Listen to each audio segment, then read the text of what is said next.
السلام علیکم ناظرین، میرے اس چینل پر صحیح بخاری کی حدیث بیان کی جاتی ہے۔ آج کا موضوع نماز کا بیان، نماز کے بیان کا باب نمبر 23 اور حدیث نمبر 258 اور 259 بیان کی جائے گی، جس میں بتایا جائے گا اللہ تعالیٰ کا یہ فرمانا وَاتَّخِذُوا مِن مَّقَامِ إِبْرَاهِيمَ مُصَلًّى، اور مقام ابراہیم کو نماز کی جگہ بناؤ واجب تعمیل ہے۔ سورہ بقرہ آیت نمبر 125۔ اس باب کی پوری حدیثیں سننے کے لیے میرے چینل کو سبسکرائب کریں اور ویڈیو کو اینڈ تک لازمی دیکھیں۔ صلو علی الحبیب صلی اللہ تعالی علیہ وآلہ وسلم۔ بسم اللہ الرحمن الرحیم۔ باب نمبر 23، حدیث نمبر 258۔ اللہ تعالیٰ کا یہ فرمانا وَاتَّخِذُوا مِن مَّقَامِ إِبْرَاهِيمَ مُصَلًّى، اور مقام ابراہیم کو نماز کی جگہ بناؤ واجب تعمیل ہے۔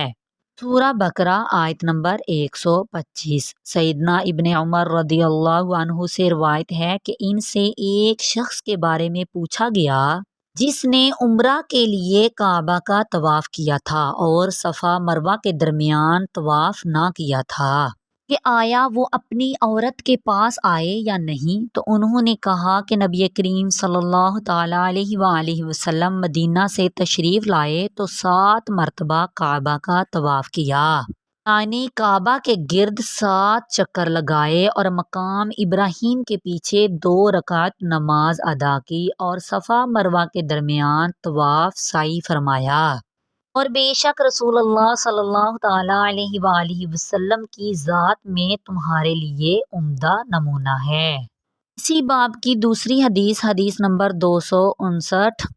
سیدنا ابن عباس رضی اللہ عنہ کہتے ہیں کہ جب نبی کریم صلی اللہ تعالیٰ علیہ وآلہ وسلم کعبہ میں داخل ہوئے تو اس کے تمام گوشوں میں دعا کی اور نماز نہیں پڑھی، یہاں تک کہ آپ صلی اللہ تعالیٰ علیہ وآلہ وسلم کعبہ سے نکل آئے۔ پھر جب نکل آئے تو آپ نے کعبہ کے سامنے 2 رکعت نماز پڑھی اور فرمایا کہ یہ قبلہ ہے۔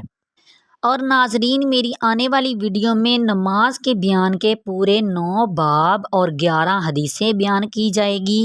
ان بابز کی پوری حدیثیں سننے کے لیے میرے چینل کو سبسکرائب کریں اور ویڈیو کو لائک کریں۔ شکریہ۔ آمین بجاہ النبی الامین۔ صلو علی الحبیب صلی اللہ تعالی علیہ وآلہ وسلم۔